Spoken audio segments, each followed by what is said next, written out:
उसका सभी श्रेय बाबा साहब अम्बेडकर के संविधान को जाता है।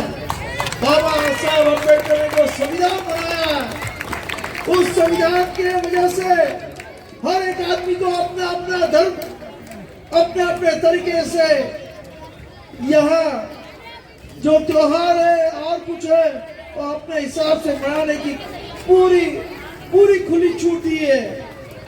मगर आज आपने देखा होगा यूपी में, महाराष्ट्र में, यूपी में तो बुलडोजर लगा के लोगों के दुकान तोड़े जाते हैं, मकान तोड़े जाते हैं। और यही कोशिश आपने देखी होगी मीरा भाईंदर में भी महाराष्ट्र में हो गई है। और अगर वापस एक यहाँ ये दोनों मिले जुले में से कोई भी चुप के आएगा तो यहाँ भी ऐसी नौबत आएगी, ये आपने समझना चाहिए। और इसीलिए मैं आप सभी को विनती करने को आया हूँ कि आप समझदार हैं। इस देश में 20% मुस्लिम समाज है और 20% दलित समाज है। 40% लोग इकट्ठा होते तो इस महाराष्ट्र में और देश में हमारी सत्ता आ सकती है। मगर दुर्भाग्यवश अभी तक हम एक प्लेटफॉर्म पे नहीं आ सके और अगर आने की कोशिश की तो हमारे में से जो लोग हैं वो लोग आपस में हम लोग को लड़ाते हैं, अलग अलग करते हैं। आज जो योगी बोल रहा था कि आप इकट्ठा तो बचेंगे, अरे इनके ही जो हिंदुत्व है उन्होंने ही जाति व्यवस्था निर्माण करके और धर्म के नाम पे, जाति के नाम पे तोड़फोड़ करने का हजारों साल का इनका ये कारवा चालू है और आज भी वही कर रहे हैं, आपस में हम लोग को लड़ा रहे हैं।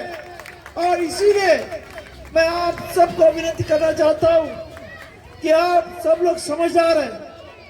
यहाँ पैसे तो आपको बहुत देंगे, मगर जब भी आपके ऊपर, आपके खानदान के ऊपर, आपके बस्ती के ऊपर जब भी कोई अन्य अत्याचार होगा तो ये लोग कोई आने वाले नहीं हो तो बोलेंगे कि हमने तो आपके वोट्स पैसे दे के लिए।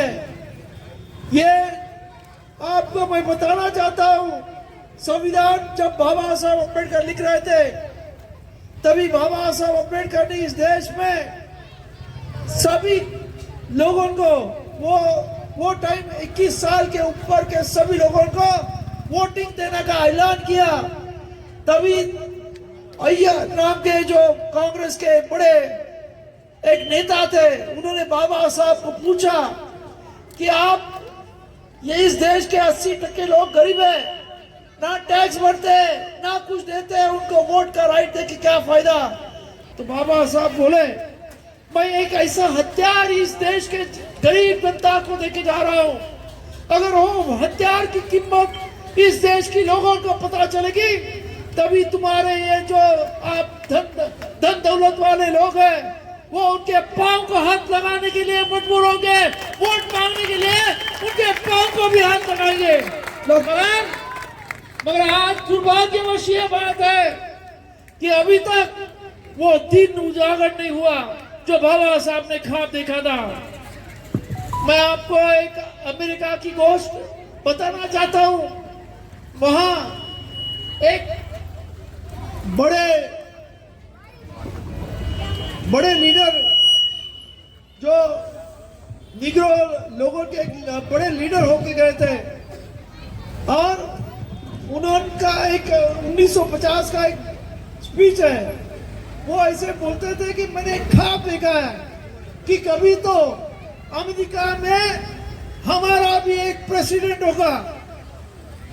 और वो ख्वाब उन्होंने 1950 में देखा था और वो सही मायने में 2014 में बराक ओबामा उस देश का प्रेसिडेंट हो गया और वो ख्वाब सत्य में आया। उसके वो वर्ल्ड वाइड भाषण बहुत फेमस है, आई हैव अ ड्रीम, ऐसे उसमें भाषण में उसने मैंने एक सपना देखा है कि हमारा काले लोगों का एक यहाँ देश का प्रेसिडेंट होगा और वो उस देश में सही मायने में सत्य में आया। आज बाबा साहब ने भी, जिसने इस देश की संविधान लिखा, उसने भी एक सपना देखा है। उन्होंने उनके भाषण में बोला, बताया है कि मैं एक ख्वाब देखता हूं कि इस देश के दलित, पीड़ित, अल्पसंख्यक, शोषित, वर्कर्स, ये सब इकट्ठा हो गए, 80% लोग हैं और वो इस देश की सत्ता अपने हाथ में लेंगे। उस देश में सही मायने में लोकशाही इस देश में आएगी। मगर दुर्भाग्यवश अभी तक ये ख्वाब बाबा साहब का सत्य में नहीं आया। मैं चाहता हूं आप सभी लोग, हम लोग सब अगर मिलके ये बाबा साहब अम्बेडकर का जो सही ख्वाब है कि सही लोकशाही है कि गरीबों के हाथ में सत्ता, जो लोग सत्ता संपत्ति से वंचित हैं उनके हाथ में सत्ता आनी चाहिए। जो ख्वाब बाबा साहब अम्बेडकर ने देखा वो अगर इस असल में लाना है तो हम सबको पैसे से अपना वोट बेचना नहीं चाहिए।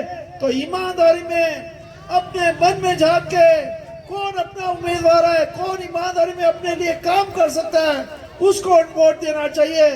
यही मैं आप सबको विनती करता हूं। और यहाँ ये छोटे से 1-2 दिन के इसमें आप लोग ने ये सवाल ही, यहाँ हमारे सभी कार्यकर्ता हैं, अमित जी है मेरे साथ आए, हमारे काका साहब है, हमारे काले साहब है, बहुत सारे शुफिया जी है, जमीर पठान जी है और सलमान मुकादम और सभी शोएब जी, इन्होंने और हमारे पंचशील जी, इन सभी ने जो मेहनत की और आपने उनको जो रिस्पांस दिया है उसके लिए मैं तहे दिल से आपके शुक्रगुजार हूँ। और मैं चाहता हूँ कि ये रिस्पांस 20 तारीख तक रहे और सही मायने में कोई कुछ बातें, देखो लोग अलग अलग अफवाहें उठाएंगे, लोग अलग अलग बातें करेंगे, मगर आप आपके मन में पूछो कि इस देश में सही मायने में हमें अगर इस देश में ये गरीबों की सत्ता आनी हो, यहाँ अल्पसंख्यकों की सत्ता आनी हो। आपने देखा होगा कांग्रेस ने क्या किया लोकसभा में, एक भी सीट मुसलमान को दी है क्या? ये आपने आपके जमीन से पूछो। महाराष्ट्र में एक भी ऐसा मुसलमान नहीं था जो लोकसभा में इलेक्शन लड़ा सकता था, ऐसा है क्या? तो ये आपने सोचना चाहिए। और ये दोनों की मिली भगत है, ये बीजेपी और शेकापा वाले, इनकी मिली भगत को तोड़ के सही मायने में गरीबों का उम्मीदवार, गरीब उम्मीदवार, भले वो गरीब है मगर वो गरीबों के लिए काम करने वाला ऐसा उम्मीदवार संतोष पवार, उसको ज्यादा से ज्यादा वोट देके उनको जिताइए, इतनी मैं विनती करता हूं और आपको धन्यवाद देता हूं, आपका शुक्रिया अदा करता हूं। खुदा हाफिज, जय भीम।